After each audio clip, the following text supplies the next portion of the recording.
नमस्कार दोस्तों। आज के इस विश्लेषण में हम एक बहुत ही दिलचस्प रहस्य पर से पर्दा उठाने वाले हैं। एक ऐसा रहस्य जो बिल्कुल हमारे पैरों के ठीक नीचे है, फिर भी हमारी नजरों से पूरी तरह छिपा हुआ है।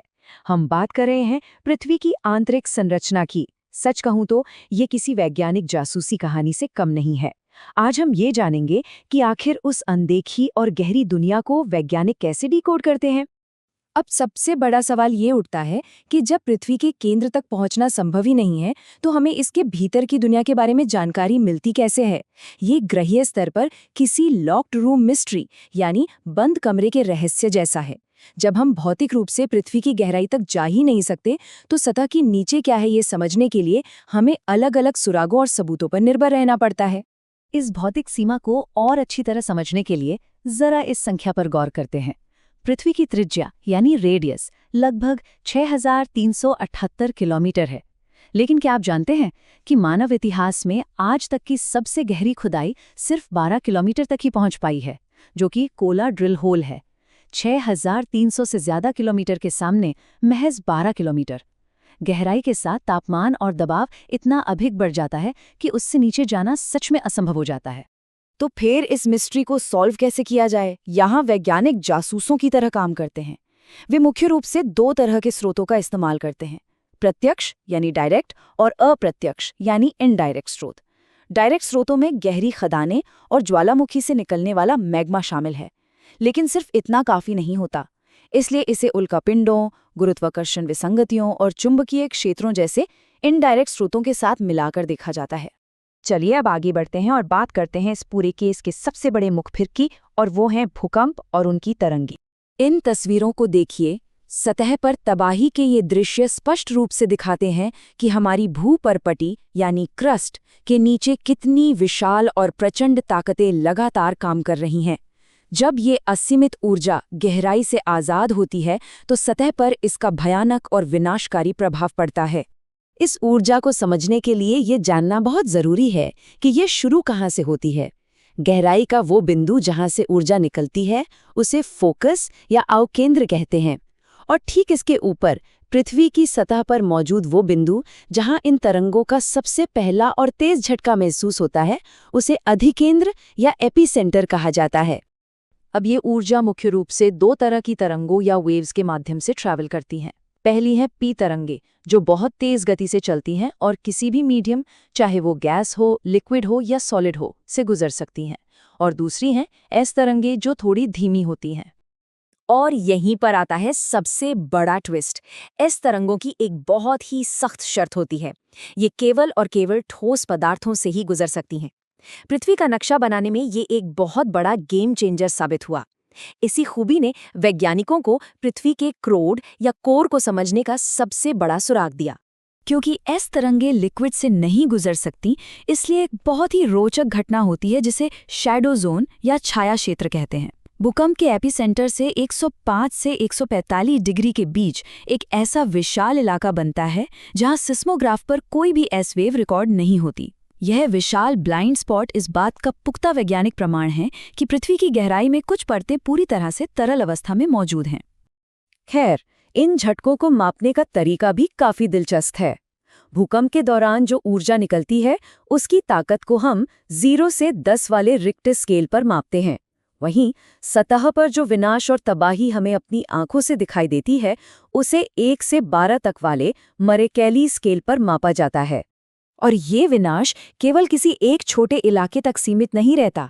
ऐतिहासिक आंकड़े और नक्शे साफ बताते हैं कि महासागरों के नीचे होने वाले बड़े भूकंपीय बदलाव विशाल सुनामी लहरों को जन्म देते हैं, जिनका प्रभाव हजारों किलोमीटर दूर कई महाद्वीपों तक भारी तबाही के रूप में पहुंचता है। तो इन भूकंपीय तरंगों के मुड़ने, रुकने और यात्रा करने के तरीके को ट्रैक करके हमें पृथ्वी का एक छिपा हुआ ब्लूप्रिंट मिल जाता है। आइए देखते हैं इसकी मुख्य परतें कौन सी हैं।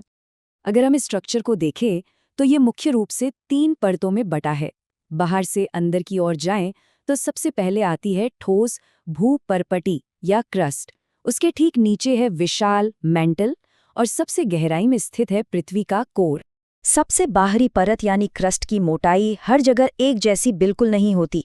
महासागरों के नीचे ये बेहद पतली होती है, औसतन सिर्फ 5 किलोमीटर। लेकिन महाद्वीपों के नीचे इसकी मोटाई 30 किलोमीटर तक हो जाती है। और अगर बात करें हिमालय जैसी विशाल पर्वत श्रृंखलाओं की, तो वहां ये परत 70 किलोमीटर तक गहरी हो सकती है। क्रस्ट के ठीक नीचे मैंटल का ऊपरी हिस्सा होता है, जिसे एस्थेनोस्फीयर कहा जाता है। ये लगभग 400 किलोमीटर की गहराई तक फैला हुआ एक थोड़ा कमजोर हिस्सा है। और सबसे मजेदार बात, जब भी ज्वालामुखी फटते हैं तो सतह पर आने वाले गर्म मैग्मा का मेन सोर्स यही परत होती है। इसके बाद 2900 किलोमीटर की गहराई पर शुरू होता है हमारा कोर। इसे 2 भागों में बांटा गया है। इसका बाहरी हिस्सा लिक्विड है। जी हाँ, यही वो परत है जिसने एस तरंगों को रोककर छाया क्षेत्र बनाया था, जबकि इसका सबसे भीतरी भाग यानी इनर कोर पूरी तरह से ठोस है। अब जरा सोचिए, मैंटल के इस गहरे हिस्से में मौजूद गर्म पदार्थ हमेशा अंदर ही शांत नहीं बैठा रहता। कभी कभी ये सतह को चीरता हुआ बाहर आ जाता है। जब सतह पर बेहद पतला और तरल बेसाल्ट लावा निकलता है तो शील्ड ज्वालामुखी का निर्माण होता है। ये दुनिया के सबसे विशाल ज्वालामुखी होते हैं, लेकिन तरल होने के कारण इनका ढलान बहुत तीखा या खड़ा नहीं होता। हवाई द्वीप के ज्वालामुखी इसके सबसे शानदार उदाहरण हैं। इसके उलट, जब लावा थोड़ा ठंडा और ज्यादा गाढ़ा होता है तो कंपोजिट ज्वालामुखी बनते हैं। ये बिल्कुल शांत नहीं रहते। ये अपने बेहद भयंकर और विस्फोटक उद्गारों के लिए जाने जाते हैं। फटने पर ये लावे के साथ साथ भारी मात्रा में राख और चट्टानी टुकड़े भी आसमान में उगलते हैं। लेकिन तबाही के मामले में सबसे आगे होते हैं काल्डेरा।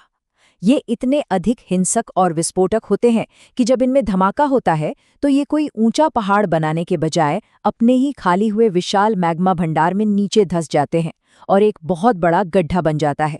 और कभी-कभी तो लावा विस्फोट करने के बजाय बस बहने लगता है। इसे फ्लड बेसाल्ट प्रोविंस कहते हैं। इसमें इतना तरल लावा निकलता है कि वो बिना किसी बड़े धमाके के हजारों वर्ग किलोमीटर तक जमीन पर फैल जाता है। भारत का दक्कन ट्रैप, जहां आज महाराष्ट्र का पठार है, ऐसे ही विशाल लावा प्रवाह का एक जीता जागता प्रमाण है। तो कुल मिलाकर बात यह है कि पृथ्वी कोई शांत मृत पत्थर नहीं है। ये एक बेहद एक्टिव और डायनामिक मशीन है। इसका अशांत और लगातार बदलता हुआ अंदरूनी हिस्सा हमेशा हमारी सतह की दुनिया को एक नया आकार देता रहता है। हर एक भूकंप का झटका हमारे लिए डेटा का एक नया प्रसारण है। जरा सोचिए, जब अगला बड़ा भूकंपीय घटनाक्रम होगा तो वो इस गहरी छिपी हुई दुनिया के कौन से नए रहस्यों को डिकोड करने का मौका देगा। इसी सवाल के साथ हम आज के इस विश्लेषण को यहीं समाप्त करते हैं। गहराई में अभी भी बहुत कुछ जानना बाकी है।